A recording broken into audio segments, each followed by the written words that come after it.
num país chamado Singapura. Ele é o maior líder político do século XX. Ele pegou um país que era favelizado, destruído, violento, com a autoestima e com a moral corroída, porque foi humilhado pelo Japão por anos, e ele transformou essa numa das grandes nações mundiais. O que ele tinha como teto? Todo mundo falava, a pessoa em Singapura, ela é suja, ela é porca, ela é criminosa, ela não é confiável para fazer negócio. E ele acreditava que, primeiro você vem com leis e uma liderança muito firme na aplicação da lei, ou seja, o exemplo vem de cima. A lei dura e a sanção pesada vira hábito. O hábito depois se torna cultura, a ponto de você sequer conseguir distinguir no futuro que aquilo um dia foi forçado à população. A sanção, a lei dura com a aplicação e o exemplo da liderança acaba gerando um exemplo positivo. E nós no Brasil já tivemos exemplos positivos. Até os anos 90 o brasileiro não usava cinto de segurança. Até o meados dos anos 2000, todo mundo fumava dentro de qualquer espaço fechado. E veio uma lei, aquilo se tornou hábito, e depois se tornou cultura, e hoje as pessoas levam isso muito a sério. O brasileiro agora põe cinto de segurança no banco de trás. Então, nós somos capazes de criar vamos dizer, esse processo.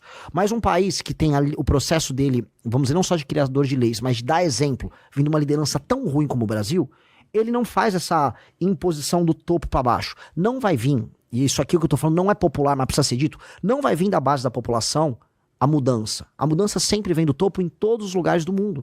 Só que uma liderança política corrompida com o caro nunca vai fazer top-down o exemplo que precisa ser dado na população. E o que eu chamo isso, que é a desfavelização mental do brasileiro, tem a ver com o Giuliani, mas tem muito mais a ver com o que aconteceu em Singapura, que é a ideia de que as pequenas práticas antissociais do brasileiro vão precisar ser enfrentadas. O Rio tem muitos esses exemplos de a invasão do espaço alheio, é o cara com a caixinha de som dentro do ônibus, a pessoa que pula a catraca, é o cara que se apropria do espaço público da praia. Não, essa área aqui é minha, você não pode sentar nessa cadeira. É a pessoa que picha, é o cara que joga o lixo na frente da casa da outra pessoa. Esses pequenos comportamentos, eles vão ter que ser tratados como delitos. E o Estado vai ter que estar muito presente nisso. Isso vai ser criticado. Falar, ele quer um Estado policial. Mas eu preciso criar os bons hábitos.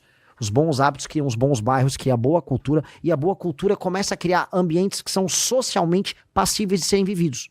E isso vem acompanhado da mudança das leis penais.